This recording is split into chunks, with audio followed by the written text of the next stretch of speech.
All right, we are going to go back to our top story, breaking news out of South Deerfield, where a victim has fallen from a ledge on Mount Sugarloaf in South Deerfield. We have Greenfield Fire Chief Mike Wynn on the line. Can you hear me, Chief?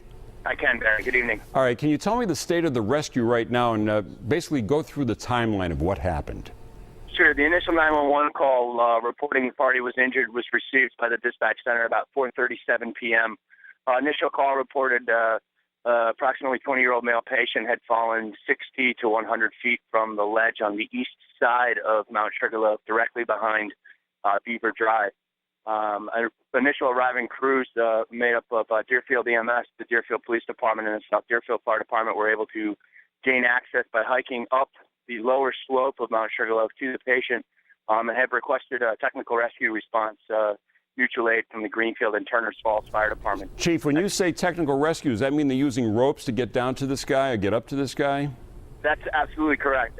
In fact, they're using ropes actually to have a controlled descent of the patient who's in the process of being packaged in what we consider a rescue Stokes type basket.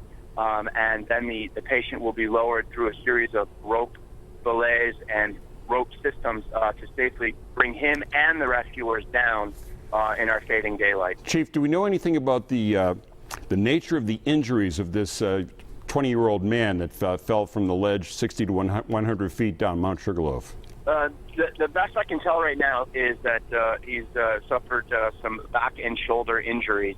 The UMass Lifelight helicopter has just arrived in South Deerfield, and its crew is now in the process of making their way up to the patient as well. So I don't have a great picture on the patient's injuries. I do know that he's conscious and alert and talking to rescuers, which we take as a very good sign. All right, we're looking at live pictures of Mount Sugarloaf. I think it's Mount Sugarloaf. We're looking at a rocky ledge. Yep. I can't see any rescue personnel. What are they, hidden by the trees up there? They are. The rescue personnel, I'm standing next to the cameras here looking up the hill. The rescue personnel are right at the base of that ledge in the tree line.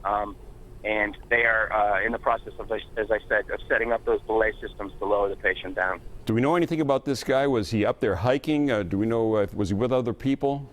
I believe he was with other people. I don't have any other facts besides that.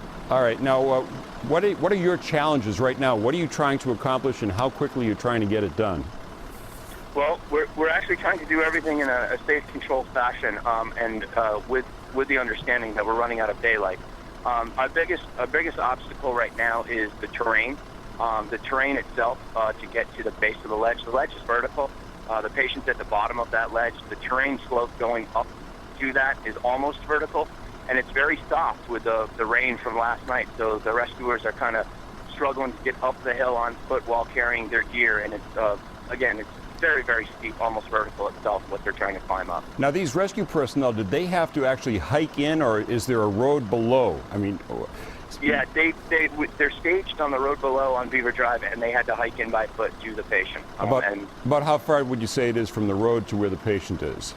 A third of a mile to half a mile. That's a long way to carry somebody. It is. There's a lot of good folks here right now giving it their best, and you know, daylight, or the lack of daylight, is our limiter right now. All right, but the status of your patient right now is he is stable and he is secure?